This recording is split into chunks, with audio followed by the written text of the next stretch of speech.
2 नवंबर 2013 की रात्रि को उनका श्री हरिधाम को प्रस्थान हुआ। उनके सब बच्चे, सब परिवार खुश हैं और ऊंची तनख्वाह वाली नौकरियों पर हैं।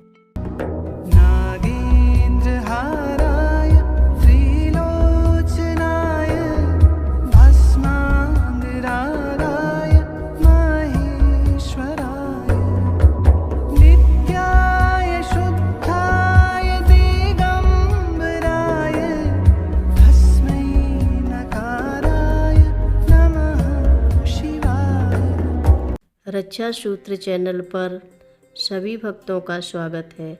हम सभी भक्तों को महाराज जी की अद्भुत पावन कथाएं सुनाने जा रहे हैं।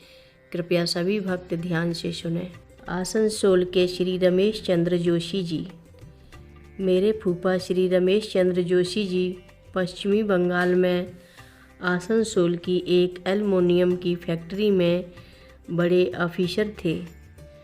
वे उत्पादन विभाग में जनरल मैनेजर थे और पढ़ाई के नाम पर हाई स्कूल करने पर भी अपने कठिन परिश्रम के बल पर ही वे अपने जीवन में आगे बढ़े।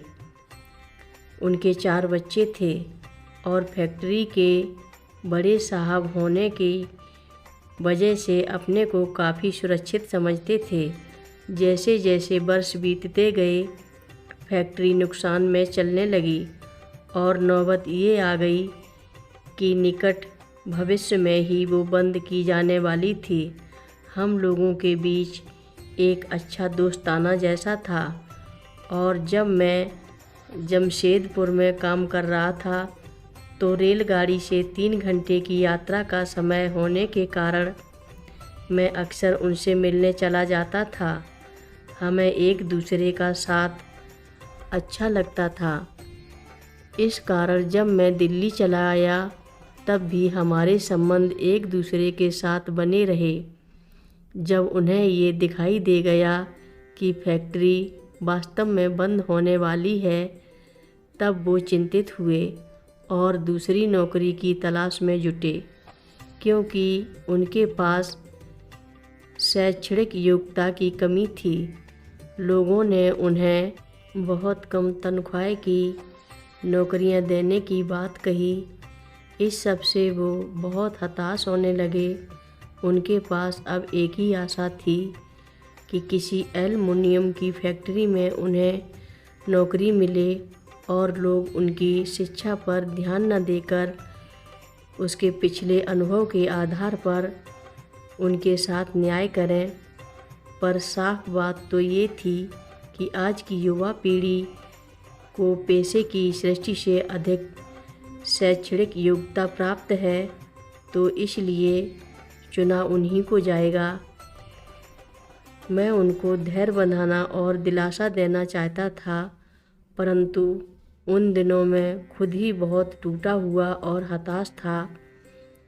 इसके बावजूद मैं उनसे मिलने आसनसोल गया और 4 दिन महाराज जी की और माँ की चर्चा में बिताए।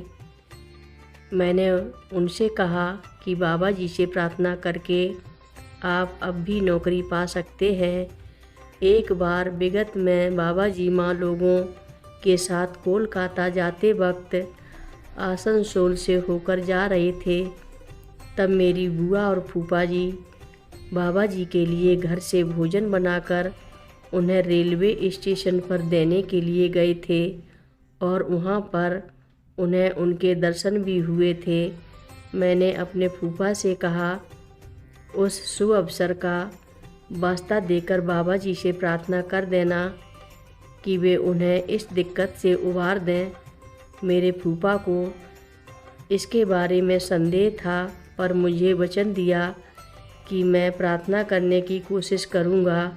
4 दिन उनके यहाँ बिताकर मैं कोलकाता आ गया और अगली सुबह को मैंने एक सपना देखा कि मैं माँ से मिलने गया हूँ और वहाँ पर उनको दंडवत प्रणाम किया और उन्होंने बस मुझे अपनी छाती में भर लिया और उस क्षण मेरे ऊपर से एक के बाद एक आनंद भरी कृपा की लहरें बहीं।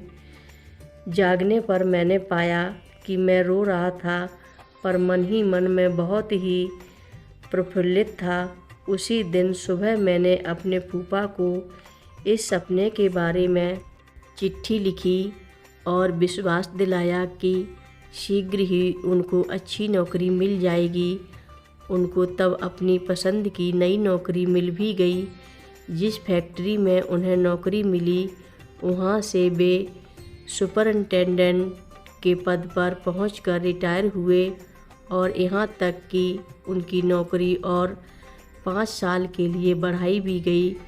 अभी 2 नवंबर 2013 की रात्रि को उनका श्री हरिधाम को प्रस्थान हुआ।